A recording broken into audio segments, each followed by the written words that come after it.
Shankar jewellers Sirsa, भरोका वाले शिशपाल सुथार व हवा सिंह सुथार का मशहूर हॉलमार्क ज्वेलरी शोरूम। हमारे यहाँ सोने व चांदी के आभूषण हर समय तैयार मिलते हैं और ऑर्डर पर भी तैयार किए जाते हैं। शंकर ज्वेलर्स, PNB वाली गली, रूड़ी बाजार, सिरसा। अधिक जानकारी के लिए संपर्क करें 9466732005 या 9416388442। नमस्कार, स्वागत आपका केयर याना पे। मैं हूं आपके साथ रमेश जाखड़े। इस वक्त मैं मौजूद हूं मीरपुर कॉलोनी में और मीरपुर गांव के अंदर हूं। और मीरपुर गांव में आपको बता दें कि लगातार चर्चा चल रही है कि बांध टूट चुका है और सिरसा की ओर पानी जो है वो अग्रसर हो रहा है। बहुत सारी चर्चाएं जो ये मैंने भी सुनी, तो सोचा कि एक बार जा करके देखा जाए कि आखिर में असल में स्थिति क्या है और सही रिपोर्ट से जो है वो आपको अवगत करवाया जाए। दरअसल यहाँ पे मैं आपको इस तरफ तस्वीरें दिखाना चाहूँगा।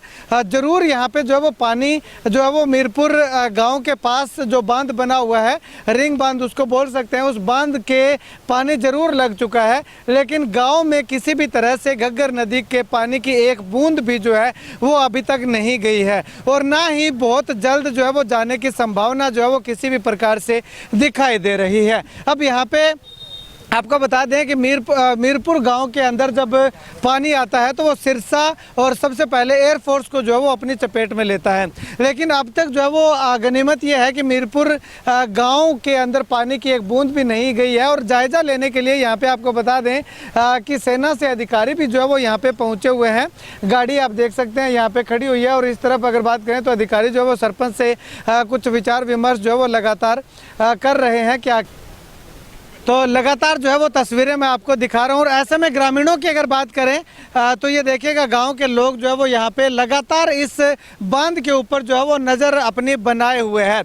अब ऐसे में और एहतियातों की बात करूँ तो सामने जो है वो मैं आपको इस तरफ बैग दिखाना चाहूँगा। वो बैग जो है वो भर के मिट्टी से वो वहाँ पर जो है वो रख रखे हैं, यानी कि किसी भी कीमत में यहाँ से पानी गाँव की तरफ और शहर की तरफ जो है वो नहीं जाने दिए जाने की लगातार जो है वो कवायद शुरू हो चुकी है।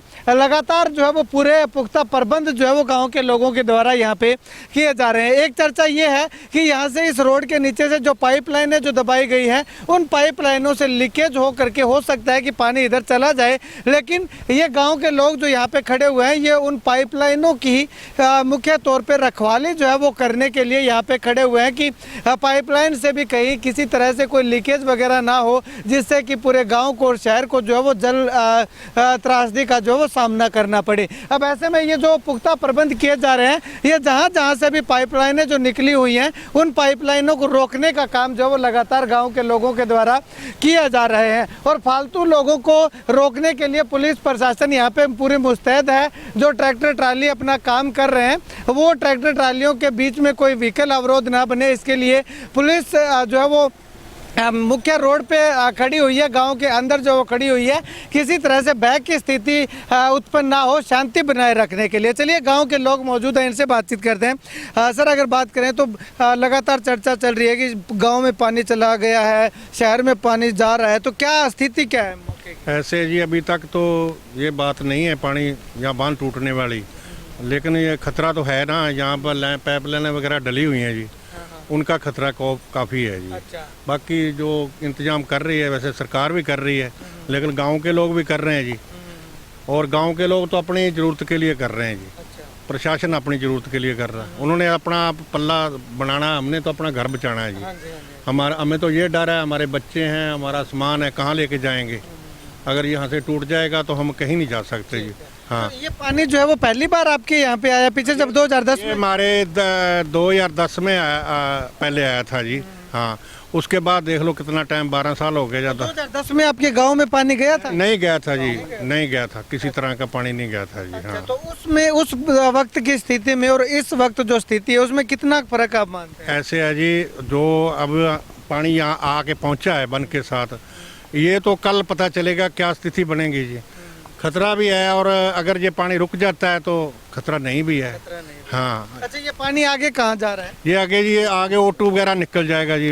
हाँ, O2 जाके घग्गर में डल जाएगा ये पानी, कि घग्गर से निकला और घग्गर में जा डल जाएगा। हाँ, ये जो जिम्मेदार है उनकी सब फसलें हैं नष्ट हो चुकी हैं जी। सर, अगर बात करें तो पाइपलाइनें जो यहाँ पे डाली हुई हैं उसके लिए लगातार पहरा रात भर रहेगा। रात भर गांव के हर घर से एक आदमी आएगा जी। बाकी अभी प्रशासन ने कोई टेंट भी नहीं लगवाई भाई।